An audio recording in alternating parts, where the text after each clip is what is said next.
오늘 말씀을 보면은 예수님께서 이 세상 현대인들을 향해서 수고하고 무거운 짐진 자들아 이렇게 말씀을 하면서 다 내게로 오라 내가 너희를 쉬게 하리라 하는 말씀을 주십니다. 이 말씀의 의미는 뭘까?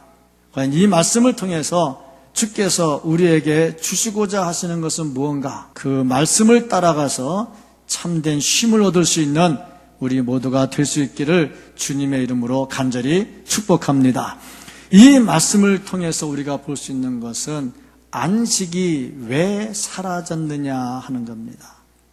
죄로 인해서 사라지는 그 안식의 문제를 볼 수가 있는데 왜 우리에게 참된 안식이 사라졌느냐?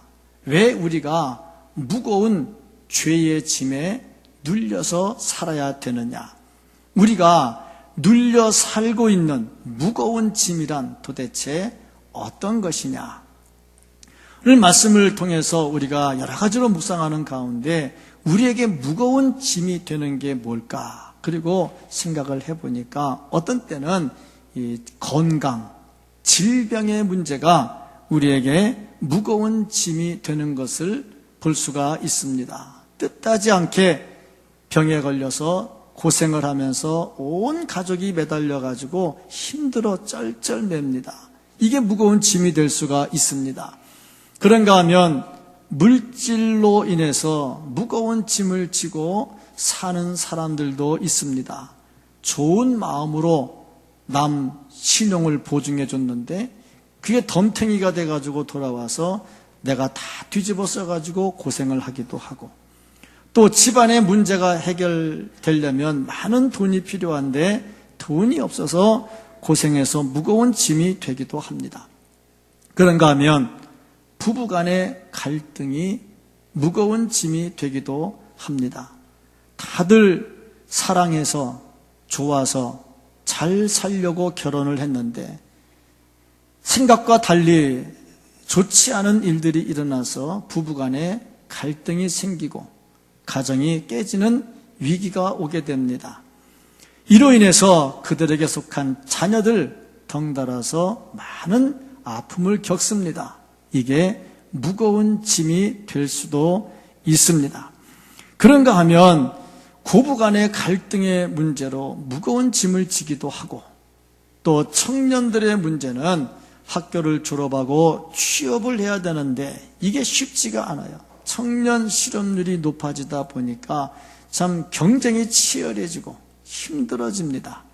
이것이 우리에게 무거운 짐이 될 수가 있습니다. 그런가 하면 이 세상에 범죄가 너무 심해요. 갈수록 범죄가 극악해집니다. 그러다 보니까 이게 무거운 짐이 돼요. 저도 딸 애를 중국으로 유학을 보내놨는데 중국 뉴스를 가끔 이렇게 집중해서 봐요. 보면 어떤 사람 갑자기 뭐 먹으라고 줬더니 눈을 떠보니까 간이 없어졌다.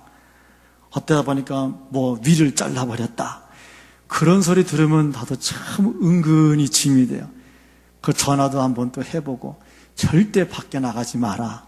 뭐 해라 하고 얘기하는데 정말 세상이 악하다 보면 자식 가진 부모가 짐이 없을 수가 없습니다. 뭐 가지 많은 나무 바람 잘 날 없다고 자식들 키우고 보면 어찌 이런저런 문제들이 안 생기겠습니까? 이런 것들이 무거운 짐이 돼요. 그러니까 보면 이 세상에 양심이 마비된 사람이 너무 많아요. 양심, 화인 맞은 양심을 가지고 사는 사람들이 너무 많습니다. 그래서 많은 악들이 행해지는데 이런 것들을 보면 마음이 무겁고 이게 전부 다 짐이 됩니다. 그러면 왜 우리가 사는 세상에 이런 짐이 끊어지지 않을까? 이유가 뭘까? 바로 죄라고 하는 겁니다. 욕심에 이어서 나타나는 죄. 최초의 인간이었던 아담과 하와는 무거운 짐이 없었습니다. 그들은 천국에 살면서 기쁨만 있었습니다. 그런데 어느 날 욕심이 그를 공습을 합니다. 네가 하나님과 같이 될 수 있다. 그 욕심 때문에 선악을 알게 하는 나무에서 열매를 따먹습니다. 그로 인해서 죄가 들어오고 그 죄 때문에 무거운 짐을 지기 시작을 합니다. 죄를 지고 있는 한 짐을 벗어버릴 수는 없습니다. 그 어느 누구도 우리 인간이 지니고 있는 무거운 짐의 문제를 해결하지 못했어요. 왜냐하면 이 짐이 다 죄에서 나오는 건데 죄의 문제를 해결하지 못하니까 인간이 가지고 있는 이 무거운 짐을 해결해 주지를 못했습니다. 이때 예수님께서 나타나셔서 수고하고 무거운 짐진 자들아 다 내게로 오라. 내가 너희를 쉬게 하리라. 참된 안식에 대해서 말씀을 하셨습니다. 세계적으로 유명한 이름을 떨쳤던 석가모니나 마호메트나 공자가 제공하지 못하는 말입니다. 누구도 할 수 없는 말. 예수님은 담대하게 하셨습니다. 수고하고 무거운 짐진 자들아 다 내게로 오라. 내가 너희를 쉬게 하리라. 예수님께서 이렇게 말씀하셨던 것은 그렇게 말씀할 수 있는 자격이 충분히 있기 때문입니다. 다른 사람들은 죄의 문제를 해결할 수 없지만 예수님만은 그 문제를 해결할 수 있기 때문에 자신 있게 말씀했어요. 수고한다 하는 이 말은 무슨 말이냐면 육체적으로 지치고 고뇌해 있다. 정신적으로 굉장히 나약해져서 낙심하고 있다 하는 뜻인데, 이 수고한다 하는 말이 한 번 사용된 단어가 아니고 계속해서 반복되는 단어입니다. 그러니까 여기서 수고하고 하는 이 말은 지금도 수고하고 있고 앞으로도 수고하고 있고 계속 수고하는, 육신적으로 지치고 정신적으로 굉장히 낙심하고 있는 그런 상태를 말씀을 하고 있습니다. 짐을 졌다 하는 것은 다른 사람에 의해서 강제로 지어진 것을 말합니다. 내가 원해서 내가 짐을 진 게 아니고 다른 사람에 의해서 강제로 짐을 지게 됐는데, 이 당시에 여러 가지 짐이 있었어요. 첫째는 로마라고 하는 나라가 이 나라를 점령을 했어요. 그래서 경제력을 착취해가고 노동력을 착취해갔습니다. 이로 인해서 굉장히 피곤했죠. 그런가 하면 종교적으로는 바리새인과 사두개인들이 굉장한 스트레스를 가했습니다. 율법 조항을 613가지로 나눠가지고 조목조목 그것을 지키라고 압력을 가했어요. 그러니 세상에 누가 613가지나 되는 조항을 잘 지킬 수가 있겠습니까? 없지요. 그러니까 굉장한 스트레스가 됐어요. 거기다가 사탄 마귀는 우리가 죄인인 것을 계속 공격을 해왔습니다. 그러니 어느 모습으로 봐도 그 문제를 해결해 줄 수 있는 사람은 세상에 아무도 없습니다. 그런데 예수님께서 나타나셔서 하시는 말씀이 내가 그 문제를 해결해 주겠다는 거예요. 내가 쉬게 하리라 하는 이 말씀 속에는 어떤 뜻이 담겨 있냐면은 예수님께서 반드시 해 주신다는 말씀이 담겨 있습니다. 예수님께서는 분명히 말씀하시기를 수고하고 무거운 짐진 자들, 그 모든 무거운 짐을 다 벗어버리게 하고 분명히 쉴 수 있게 만들어 주신다고 자신 있게 말씀을 하셨습니다. 어떻게 이것이 가능했겠느냐? 이유는 단 하나입니다. 예수님께서 죄의 문제를 해결하셨기 때문입니다. 예수님은 하나님과 동등된 분이셨습니다. 하늘과 땅의 권세를 가지신 분이셨습니다. 말씀으로 천지를 창조하실 때에 그 천지를 창조하신 분이셨습니다. 그런데 그 하나님이신 예수님이 인간의 몸을 입고 이 땅에 오셨습니다. 그리고 우리의 죄의 문제를 해결하기 위해서 모든 죄를 다 뒤집어 쓰시고 십자가에 달려 돌아가시면서 우리의 죄의 문제를 해결해 주셨습니다. 그로 인해서 우리는 죄로부터 자유함을 얻었고, 죄로부터 자유함을 얻었기 때문에 영원한 안식을 얻을 수 있게 됐습니다. 중요한 것은 이 사실은 객관적 사실입니다.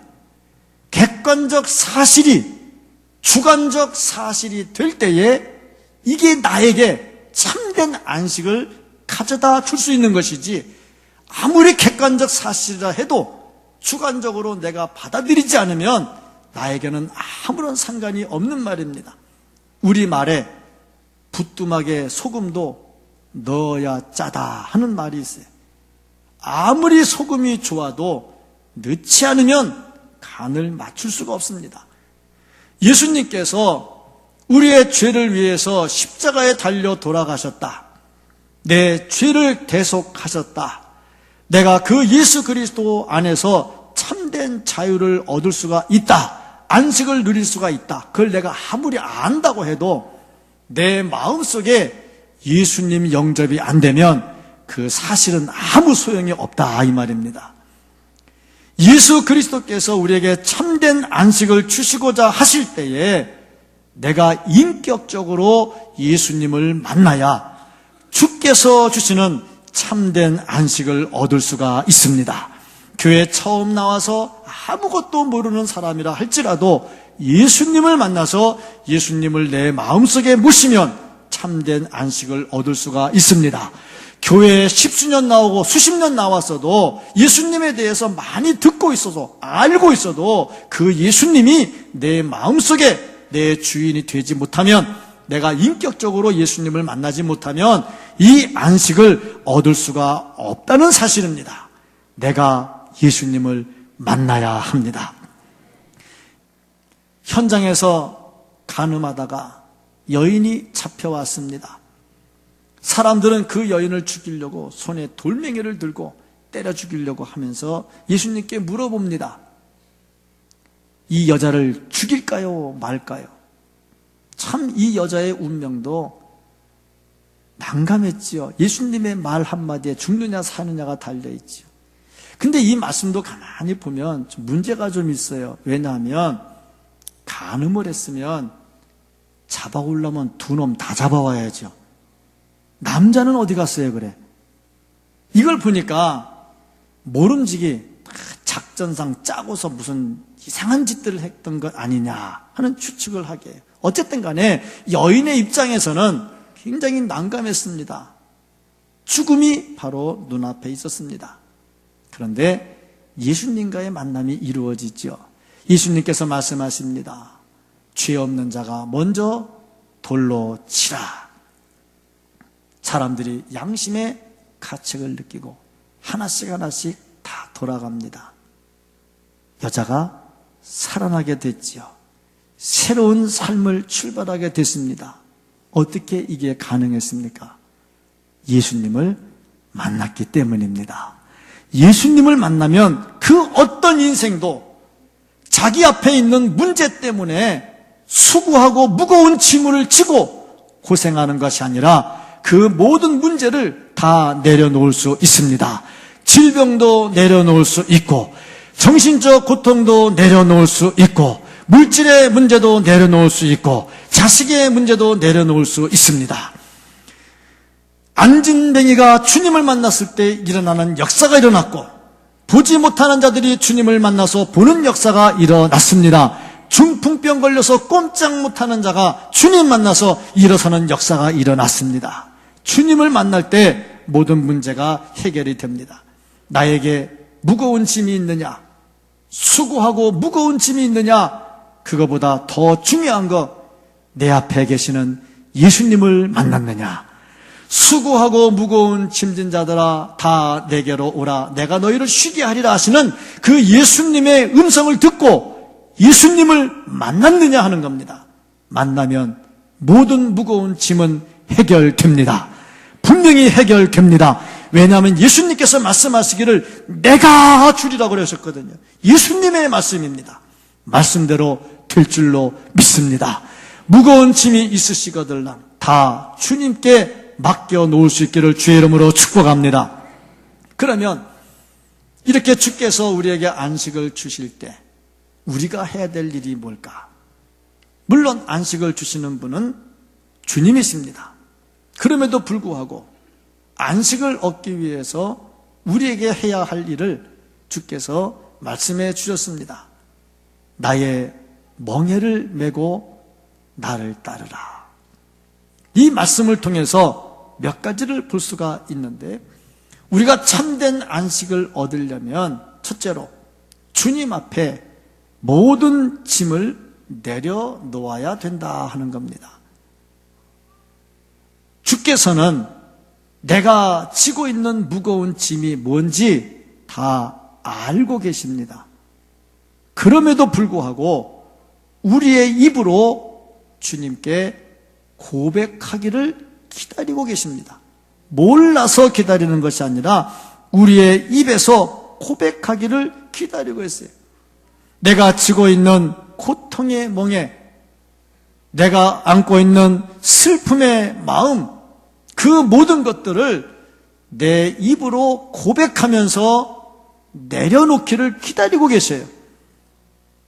우리가 안고 있는 짐이 무엇이 됐든지 간에 내가 그것을 지고 가려고 하지 말고 주님 앞에 내려놓아야 됩니다. 입술의 고백을 통해서 마음을 쏟아놓으면서 고백을 해야 됩니다. 두 번째로 주님께 모든 것들을, 주님의 멍에를 메고 주님과 함께 배워야 됩니다. 주님께서 지신 멍에를 메고 주님께 배워야 된다. 주님께서는 무슨 멍에를 졌느냐? 오늘 말씀해 보니까 나는 온유하고 겸손하니 하는 말씀을 해요. 온유와 겸손으로 모든 짐을 다 지셨어요.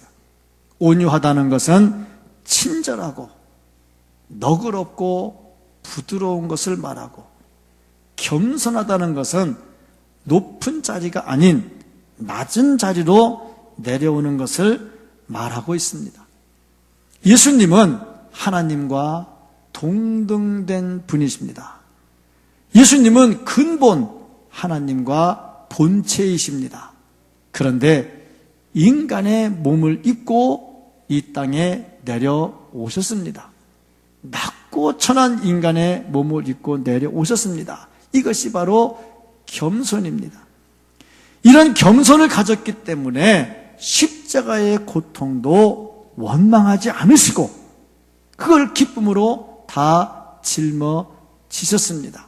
그거를 우리에게 가르쳐 주시면서 너희가 이것을 배워라 말씀하고 있습니다.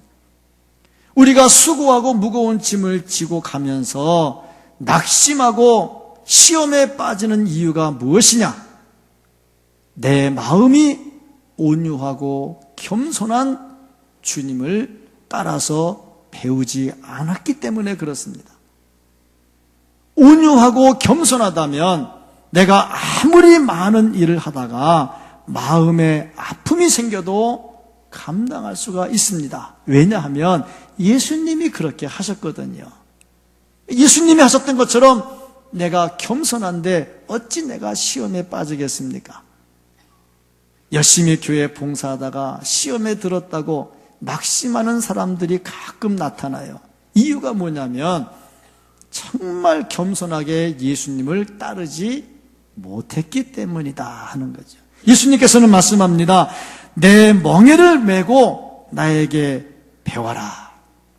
온유함과 겸손함이 있으면 하나님의 말씀을 실천하는 것이 그렇게 무거운 짐이 될 수가 없습니다. 기쁘고 즐겁고 감사가 넘치는 모습으로 말씀을 지킬 수가 있습니다. 그래서 주께서는 말씀하시기를 내 멍에를 메고 내게 배우라 말씀을 하세요.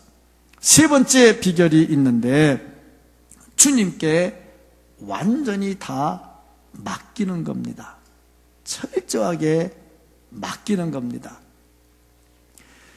우리가 신앙생활하면서 참된 안식을 얻으려면 주께 맡겨야 돼요. 그런데 이걸 못 맡기고 자꾸 내가 해결하려고 발버둥을 쳐요. 그러니까 더 안 되는 거죠. 오늘 예수님께서 말씀하시기를 나의 멍에를 메고 내게 배워라 할 때 이 멍에라는 단어가 나와요. 우리나라도 소를 가지고 농사를 질 때 이 목에다가 나무 이렇게 흰 거를 얹어요. 그 멍에라고 그러잖아요. 그 멍에를 얹어야 줄로 뒤로 해가지고 쟁기해가지고 소 농사를 지을 거 아닙니까? 근데 우리나라는 멍에를 맬 때 한 마리의 멍에 하나를 이렇게 매요. 근데 이 나라는 두 마리의 멍에 하나를 매는 수가 있어요. 두 마리에. 그런데 특별히 어미소를 일시킬 때 그 어미소 멍에에다가 새끼를 같이 매요. 그러니까 어미랑 새끼랑 같이 멍에를 메고 농사를 짓게 한단 말이죠. 그러면 새끼 입장에서는 멍에를 메고 농사를 짓는데 이건 놀고 먹기지. 누가 다 하는 겁니까? 엄마가 다 해. 자기는 뭐 하냐? 멍에에다가 머리 뒤밀고 따라가기만 하면 돼. 이것처럼 쉬운 게 어디 있어요? 아마 따라가면서 그럴 거야. 아유, 엄마는 이까짓 걸 힘들다고 저렇게 땀 뻘뻘 흘리면서 고생하나. 그럴지도 모르겠죠. 어쨌든 간에 새끼 입장에서는 엄마가 진 멍에를 머리만 뒤밀고 가기만 하면 돼. 예수님께서 나의 멍에를 지고 배우라 할 때 그런 말씀들이 담겨 있어요. 멍에는 누가 지느냐? 예수님이 져요. 나는 뭐 하냐? 거기서 머리 뒤밀고 따라가기만 하면 돼요. 얼마나 쉽고 가볍습니까? 얼마나 쉽고 가볍습니까? 주께서 우리에게 말씀하시는 거, 참된 안식을 얻고 쉼을 얻으려면 어떻게 해야 되느냐? 주님께 모든 걸 다 맡겨놓고 내려놓고 주님을 따라가기만 하면 되는 겁니다. 그러면 주께서 주시는 참된 안식을 얻을 수가 있습니다. 주께서는 우리에게 말씀하십니다. 수고하고 무거운 짐진 자들아, 다 내게로 오라. 몸만 나와서는 해결이 안 됩니다. 우리가 영으로 나와야 되고 예수님을 머리로 알아서는 안 됩니다. 심령으로 예수님을 맞이해야 합니다. 교회를 얼마나 오래 다녔느냐 중요하지 않습니다. 내가 예수님을 만났느냐가 중요한 겁니다. 부모님이 다니기 때문에 어쩔 수 없이 나오는 거 그렇게 중요하지 않습니다. 그렇게 나왔더라도 지금 내가 예수님을 만나야 되는 것이고 내 중심에 맞이해야 되는 것입니다. 요한계시록 3장 20절에 말씀하기를 볼지어다 내가 문 밖에 서서 두드리노니 누구든지 내 음성을 듣고 문을 열면 내가 그에게로 들어가 그로 더불어 먹고 그는 나와 더불어 먹으리라. 문을 열어야 돼요. 마음의 문을 열어야 되고 예수님이 내 안에 들어오셔서 나와 함께 하셔야 함께 먹고 즐기면서 영원한 안식을 얻을 수가 있습니다. 주께서 우리에게 말씀하십니다. 수고하고 무거운 짐진 자들아 다 내게로 오라. 주님 만나면 모든 무거운 짐은 해결이 됩니다. 나의 무거운 짐이 뭘까요? 개인적으로 내가 안고 있는 무거운 짐이 뭡니까? 주님께서는 오라고 말씀하시고 내려놓으라고 말씀하시고 함께 멍에를 지고 가자고 말씀하십니다. 주님과 함께 내 모든 짐을 다 해결하고 주님께서 주시는 참된 안식을 이 땅에서 찾고 천국에서 영원한 안식을 얻을 수 있는 우리 모두가 될 수 있기를 예수님의 이름으로 간절히 축복합니다.